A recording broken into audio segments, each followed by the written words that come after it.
This is Michael Scherini from Scherini Lawyers. I've got with me today Mr. Ruben Clark, barrister at law from Victorian Bar. How are you going, Ruben? Thank you for joining me. Hi, Michael. I'm great, thanks. Good to be with you, and thanks for having me on. No, fantastic. And today we're going to talk about managing problematic employees. It's a topic that touches various different employers, businesses. I know you work yourself in employment. Is that right? That's right, Michael. I practice principally in employment law and industrial relations, and I act across the full spectrum employer, employee, unions, government. So I see a range of different disputes from many different perspectives. And I absolutely agree that this is something that touches almost everyone at some point in their lives. Well, you know what they say. They say any barrister worth their salt does both sides. It's an old saying. Neither disagree nor Well, there you agree. go. Well, I'm on the right side in that respect then. It's an old saying. Um, Look, it's a very broad topic. You might be just a small business dealing with the employees directly, but the principles remain the same in the way that you need to handle it and deal with the employee. There's particular stages, there's particular processes, there's procedures, there's various different laws. Predominantly one of the main pieces of legislation is the Fair Work Act 2009. Also, various other pieces of legislation such as awards which have been made, enterprise bargaining agreements, and other various laws which also seem to mingle in with employment matters quite frequently that I see, such as human rights laws, including discrimination, sex discrimination, race, age, Equal Opportunity Act in Victoria, and then you've got, Human Rights Commission. But for today's purposes, we're just going to sort of focus on mainly the employment aspects. And, quite often I'll get a client come to me with an issue that involves an employee, and it might be a business client, it might be a new client, and they start to discuss with me the various things that are going on. Is this employee struggling in their role, or are they just recalcitrant or difficult or unwilling to perform their role? And then that, for me, that's a starting point where it guides the discussions and how to handle the employee from either a conduct point of view or a performance point of view. It's going to be necessarily different, a different approach. Yes, you're absolutely right to hit on that distinction between what is performance and what is conduct, because they're both uh, issues that come up in the course of any employment relationship, and they can have a significant impact on the business, but also on the workplace and the culture more generally. And if you think about your sort of health and safety of the other employees in the workplace, both of these things can have an impact on all those facets of the employment relationship in the workplace. But the approach that you take to managing or dealing with performance is going to be usually quite different to the approach that you want to take when dealing with conduct. So you're quite right. The first step often is going to be actually identifying what sort of beast you're dealing with, and then from there you'll be able to start planning the process that you want to follow in how to manage and deal with it. And that's what's going to set you up for being able to either appropriately support the employee, or take what other steps that you might need to take to be able to deal with the issue. When it comes from a performance or a conduct position, you're going to look at it from two perspectives, one from the employee side, one from the employer side. If an employee is coming to you for advice, you're going to be asking them, to set and ask for clear goals of the employer, note dates, save emails, meetings, notes, and so forth to um, compile the information necessary to understand what's occurred. And from an employer's point of view, it might be slightly different. You might be asking, well, is the employment contract, the position description clear? The duties, responsibilities, are there key performance indicators clear when it comes to things like performance? Um, are deadlines in writing? You're going to ask them, have they got all those things documented? So the way you approach from my perspective, the way you approach the conversation with the employee versus the employer is going to be slightly different. One of the tools that uh, is often going to be helpful for both sides is putting in place some sort of performance improvement plan where you actually have sort of a conversation about the agreed goals that the employee should be hitting. Uh, but when we talk about goals, it's often not enough just to sort of have some lofty, ambitious ideal of what the perfect employee might be able to achieve. It's helpful to think about smart goals. And so this isn't really a legal concept, but a smart goal is a goal which is specific, it's measurable, it's achievable, it's relevant, and it's time bound. So when you think about a goal that you might set for an employee or which an employee might want to have included in their improvement plan, it's not very helpful to have a goal which is something like Ruben will produce better reports. That no one knows what better or worse is. That doesn't really help anyone in being able to assess whether that goal is met. And when is the employee supposed to achieve that goal? But you spoke about having clear deadlines. There's no deadline there. So really being able to articulate the goals in such a way that you can objectively decide whether or not it was something that was appropriate for the employee to try to meet and whether or not they've met it. And then you can determine your next steps from there. Yeah, I think that's a very good point. I think ultimately documentation wins, but what wins most is clear documentation, details, having particulars and clear and realistic expectations of the individual, the employee, the role, their experience, their qualifications, and all these things come into consideration when you're trying to work out, well, how do I deal with this situation? So it's not just about having things in writing, it's stepping back from the document and thinking, does this make sense? Is this realistic? Has enough thought gone into this? From my perspective, it's imperative that those things are considered by whoever it may be, whether it's just you sole practitioner employer with one employee, or all the way up to a 500 staff company with 10 HR employees managing it. That you really need to put in the same level of thought, from my perspective. I agree. And you should also approach it from the perspective or the position that ultimately the person tasked with deciding whether or not these goals are measurable or have been met might not be you or the employee. It might find its way into the Fair Work Commission or into a court, and it will be someone sitting there objectively removed from that relationship who perhaps doesn't have the same degree of insight into what needs to go into a particular report to make it better. Mm. And so framing it in a way that will assist someone down the line is also going to put you in pretty good stead. And I think that applies on both sides, for the employee and the employer. Yeah, I think I could summarize it in 3 points. It's expectations, and so we're talking about position description, KPIs, policies. Then we're talking about, secondly, conversations, file notes, dates, issues, responses, next steps. And the third thing we're thinking about is follow through, improvement plans, as you touched on, support offered, review dates. And these are often good, from my perspective, good ways of handling things, because in employment situations, a lot of it comes down to poor communication, didn't have time to understand, no one sat down with someone, was just upset, needed someone to talk to. Maybe it was just a misunderstanding, and these things can spiral out of control. And yes, disputes are going to be inevitable no matter what, because sometimes it's just unfixable. But going through these processes can really minimize situations spiraling out of control. Hmm. And you use the word relationship, which is spot on, because that's what it is.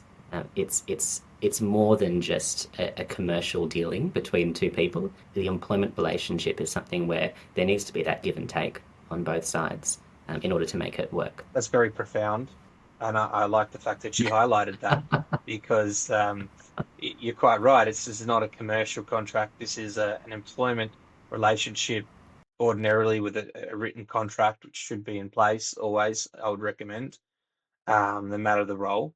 And so it's a different type, it's a special type of relationship that exists in our world, in our country, in our state. Undertaking a fair process is very important. So I'll often follow 4 steps if I'm dealing with a situation. For example, let's say from the employer perspective, I'm acting for an employer.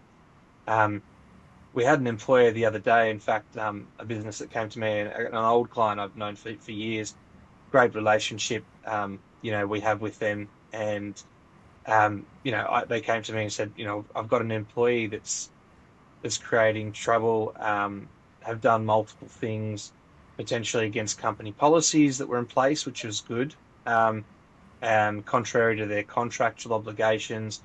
They came to me with a series of allegations, effectively, that they wanted me to investigate whether they were sustainable from a contractual perspective, or legally were legally sound. So the first thing I said to them is, well, if you want to open an investigation about something, you're entitled to do that, but you need to follow the process properly.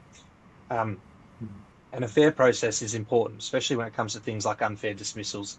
The Fair Work Commission is going to look at the process you undertook, and there's various different ways to do it. But the 4 steps that I follow and that I'll give my client, for example, for an employer in that situation, is, tell the employee the issue clearly, ideally in writing. If it's allegations, for example, set them out clearly: dates, times, description, particulars, facts, um, sufficient for the employee to understand what is being alleged and to allow them to then, number two, respond. Don't rush it. Don't act on emotion. There's a lot of anger and frustration, and allow them to respond. Allow them to have a support person. If you, for example, you're going to invite them into a meeting to discuss those things. Number three, you need to consider the employee's response. You need to consider it properly.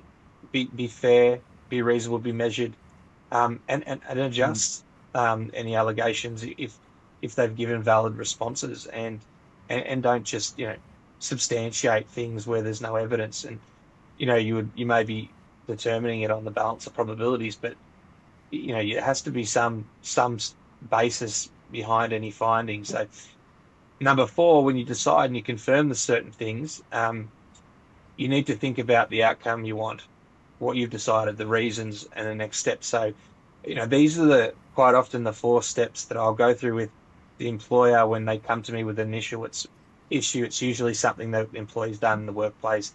It's usually going to open up some sort of investigation, but we need to do it fairly. And that process may be supplemented by other sort of instruments that are in place, such as enterprise bargaining agreements. So that quite often there's other areas that need to supplement that process. Yeah, and what you're getting at really there, Michael, is this idea of procedural fairness. Right? That's what speaks to the process you ought to follow when you are considering these sorts of issues. And procedural fairness is more than just a tick box exercise. It's not enough to just approach it in that way and document it in that way, because if you do, and if you treat it like a tick box exercise, it's probably not going to assist you very much. And that's why that third step in your approach, Michael, which is considering their response, that's so important. Because you may think that you have the most straightforward open and shut case. You might have CCTV of your employee taking cash out of the till and taking it away and going and spending it on something for themselves, right? You might think open and shut.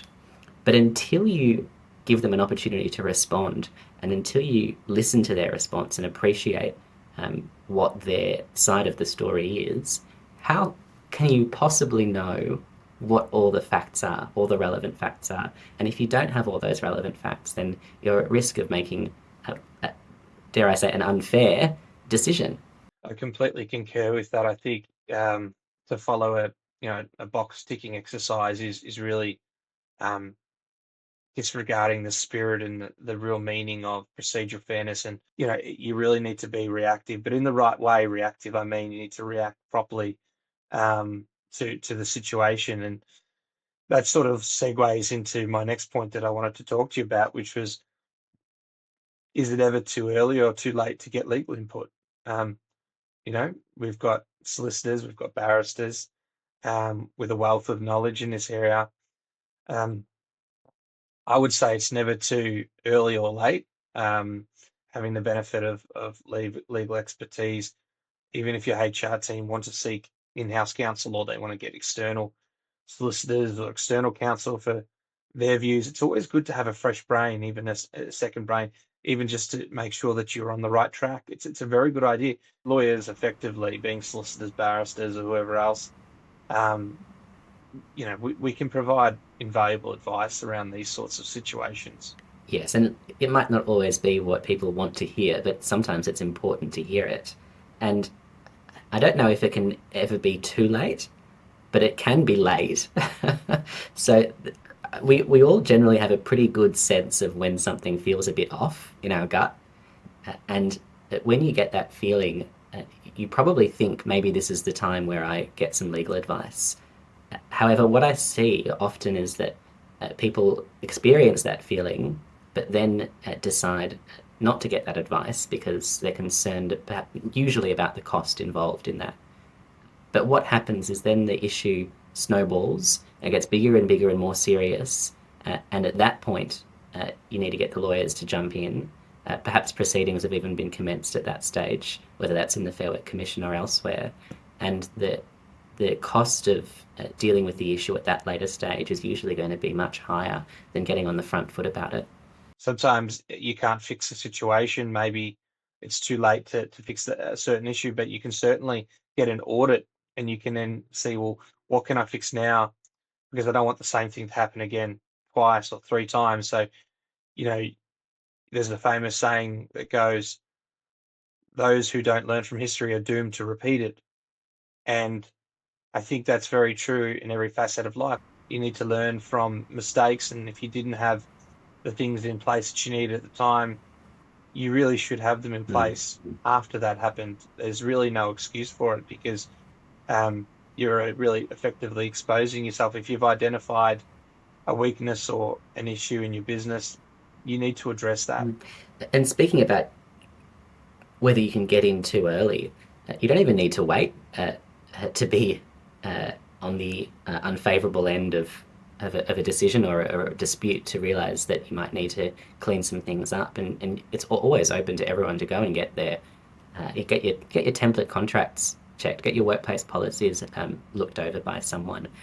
I often see a situation where the parties have proceeded, or one party has proceeded with certain expectations based on something which is written in a contract, in an employment contract, and then ultimately, for whatever reason, that term can't be enforced or is invalid or doesn't accurately reflect the position, let's say, for example, under a modern award.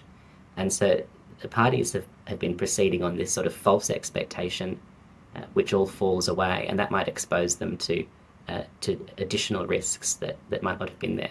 And it also affects the way that you deal with each other. If you're acting on a mistaken expectation or understanding of what your rights and obligations are, that's necessarily going to lead you down the wrong path. So getting those checked early can really help.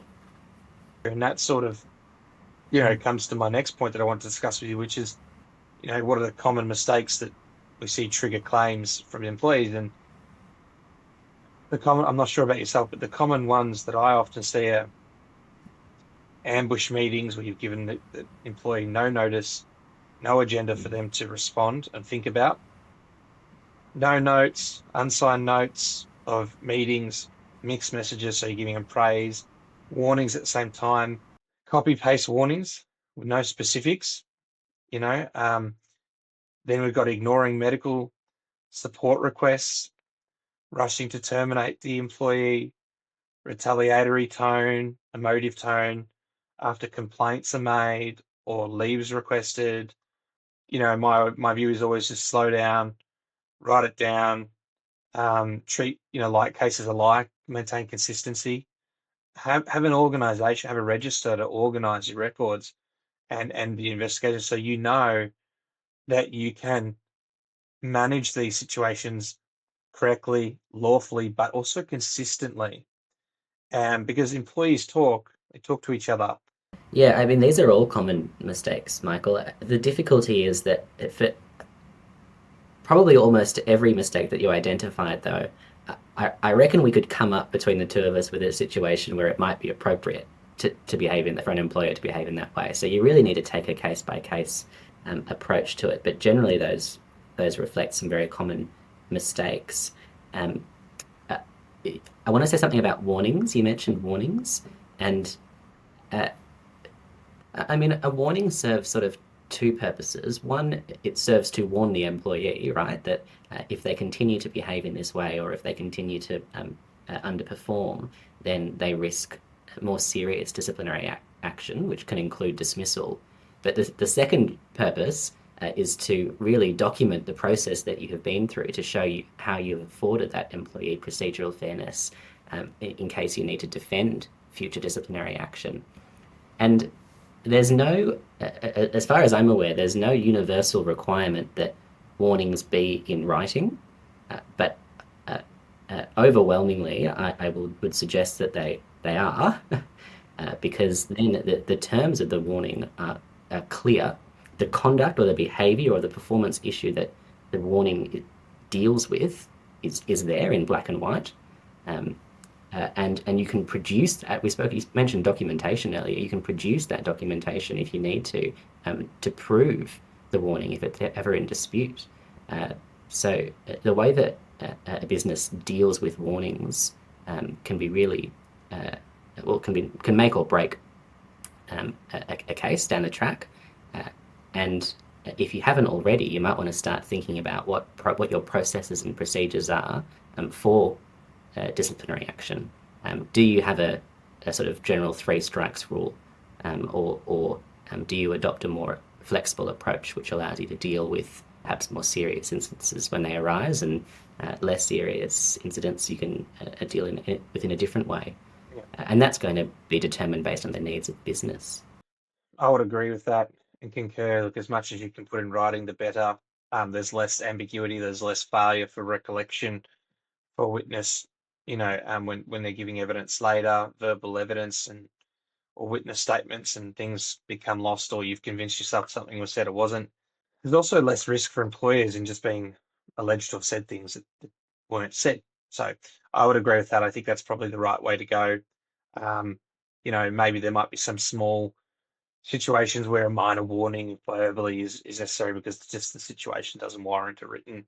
So it needs a common sense approach, and this is where stepping back and thinking and not acting impulsively, not acting on emotion, is important because it comes back to the common claims that I mentioned before: unfair dismissals, general protections, adverse action, discrimination, bullying, Mm. breach of contract entitlements.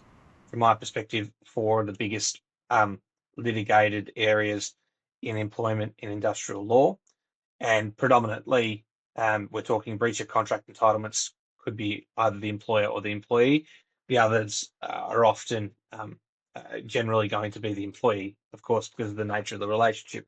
If you want to talk about things like the unfair dismissal, that's always related generally to a process that was harsh or unfair. And I mean, that's in a very summary explanation of it. But the ways to de-risk that from my perspective are things like clear warnings, which you just said, clear, certain, written, if you can, time to improve, preferably, if possible, a proportionate response that's not excessive to what actually happened. And then you've got things around general protections, adverse action. That's basically when you've effectively done something in plain English, if I can explain, you've done something to an employee, you've taken action against them which is adverse in response to them by effectively exercising protected rights under the Fair Work Act, and de-risking those, making sure that you're linking your decisions to conduct, capability, you've got a clean paper trail.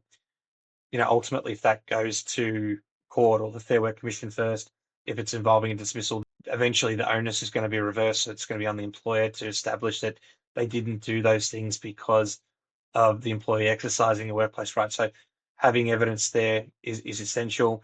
And you look at things like discrimination and bullying, protected attributes, or repeated unreasonable behaviour when it comes to bullying, things to de-risk that, act on complaints by employees promptly, whether it's employees or other people that have brought it to your attention.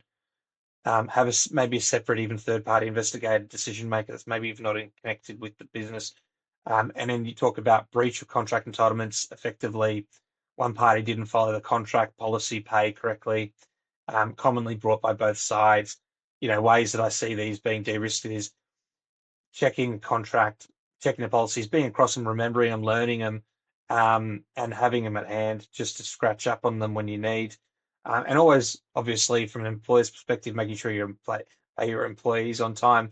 Those are the common things that I often see come out of employment relationships, the common claims, and that would be my way of de-risking and advising clients on especially employers, how to de-risk the situation, how to minimize their exposure and risk to claims.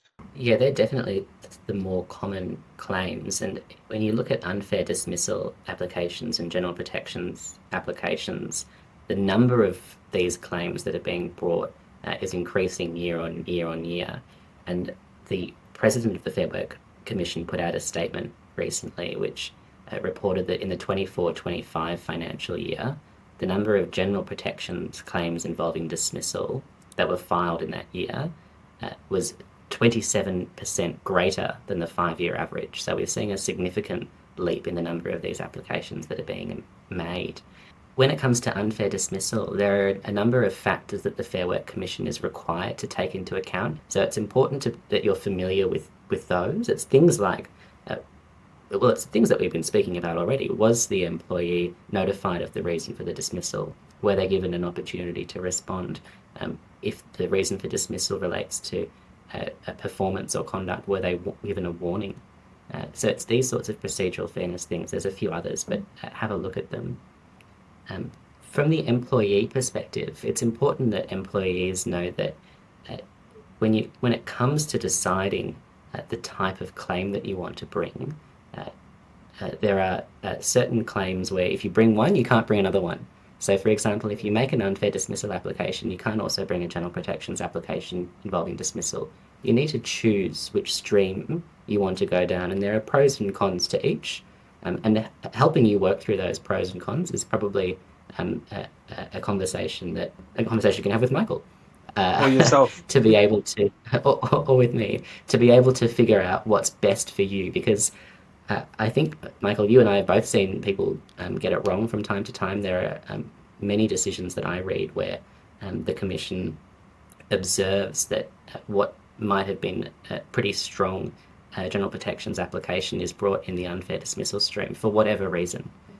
Perhaps they were ineligible for one or the other and they've elected to proceed a certain way for that reason. But it's important to get that right early. So that's something that employees should be aware of. Well, I was just going to speak briefly also to your point about breach of contract and entitlements. And I just wanted to add to that breach of award entitlements and to a lesser extent enterprise agreements. When an enterprise agreement is in place, normally the employer knows about it. when an award operates to cover and apply to an employer and its employees, you occasionally see businesses and employees that don't know about it. But it's not an opt-in system. These instruments apply on the basis of the industry that you're working in or the occupation that you're working in usually. And they set minimum terms and conditions that you can't contract out of. So it doesn't matter what your contract says. If it's inconsistent with the award's going to trump it. And if you don't know that the award exists or applies to your business and your employees, then you're probably not complying with it. And I think that's right. You and I, Ruben, we worked on many cases together and we'll continue to work on many cases together. And we often see all these things and, quite often you and I are left to try and pick up the pieces and work out how to solve the problem and spend more time, more of our time helping businesses improve and avoid that than being involved in helping fix up the mess later. Certainly we're trained to do that, but it's much more rewarding to be able to nurture a relationship between employer and employee than it is to have to then go and try and deal with them when they're sort of at each other's throats, so to speak.